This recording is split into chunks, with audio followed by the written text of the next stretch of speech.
जय श्री कृष्णा। राधे राधे। आज हम कहने जा रहे हैं गाज माता की कहानी, जो कि इस प्रकार से है। एक वन में दो भील भीलनी अपने दो बच्चों के साथ रहते थे और वो बहुत ही गरीब थे। उनके पास खाने के लिए कुछ नहीं था, इसलिए वो वन में घास चुगकर घास की रोटियां बनाकर खाते थे। और एक विशेष तरह का घास होता था जिसे मकड़ा घास कहते हैं। आपने कभी देखा नहीं होगा, हम पिक्चर बना के आपको दिखा देंगे जी।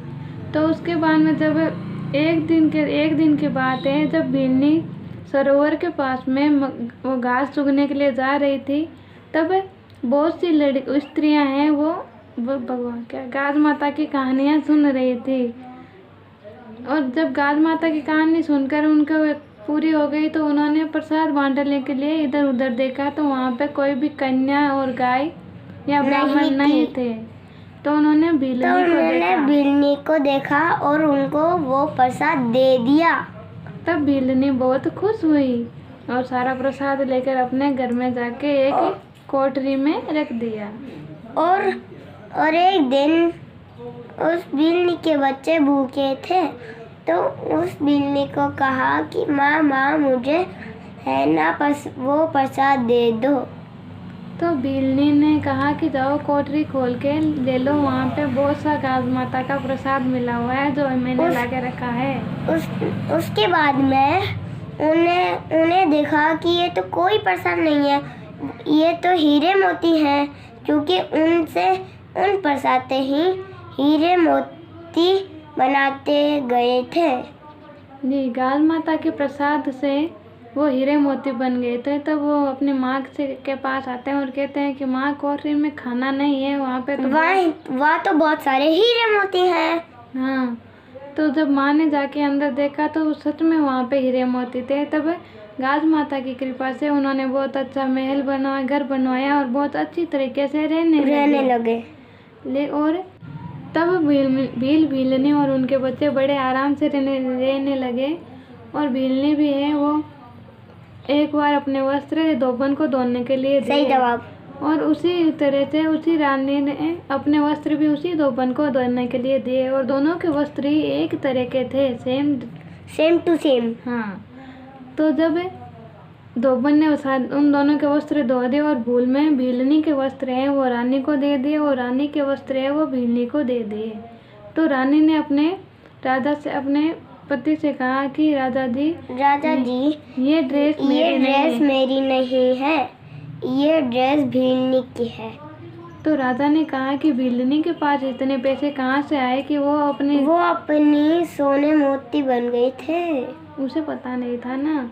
तो राजा ने कहा भीलनी के पास इतने पैसे कहाँ से आए कि उसने इतनी अच्छी वस्त्र ड्रेस है वो बनाई। तो उसने भीलनी को अपने समक्ष प्रस्तुत किया।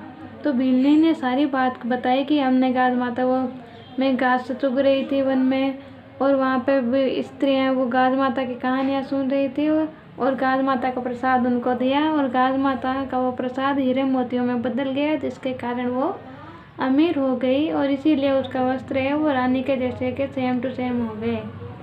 तब उस राजा ने कहा कि क्या गाज माता सच में सब कुछ देती है? तो भीलनी ने कहा जी, अगर आप सच्चे मन से व्रत करते हैं तो गाज माता सब कुछ देती है। तो उसे राजा ने कहा कि मेरे पुत्र नहीं है, अगर मेरे पुत्र हो जाएगा तो मैं गाज माता का व्रत हमेशा हम दोनों हमेशा, मैं और मेरी पत्नी हमेशा गाज माता का व्रत करेंगे। तो गाज माता की कृपा से उनके राजा के पुत्र उत्पन्न हुआ। तो उसके बाद में कुछ महीनों के बाद में गाज माता का व्रत वापस आया।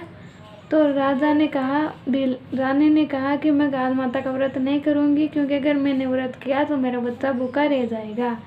जिसके कारण गाज माता है वो क्रोधित हो गई और गाज माता ने उस बच्चे को झूले समेत उठा के ले गई। तो जब रानी की दासियाँ वो महल में उस कंवर के महल में आई देखने के लिए, तो उसने देखा कि वहाँ पे तो कोई कंवर नहीं है। तो उनकी दासियों ने रानी से कहा कि रानी जी, आपका बेटा वहाँ पे महल में नहीं है। उसे कोई ले गया है। तब वो रानी और राजा दोनों भाग के भीलने के पास गए और कहा कि मेरा पुत्र कहाँ है, तुमने क्या किया है? तो उस भीलने ने कहा कि मैंने कुछ नहीं किया। क्या आपने गाज माता का व्रत किया? तो राजा ने कहा कि नहीं, मेरी रानी ने गाज माता का व्रत नहीं किया है, क्योंकि उनका पुत्र भूखा रह जाता अगर वो व्रत करती। तो भीलने ने कहा कि जिसकी कृपा से आपको पुत्र की प्राप्ति हुई है और आप उसी का व्रत नहीं कर रहे हो, इसी के कारण वह आप पे क्रोधित हो गई है। तो आप गाज माता से क्षमा याचना कीजिए और गाज माता का व्रत कीजिए।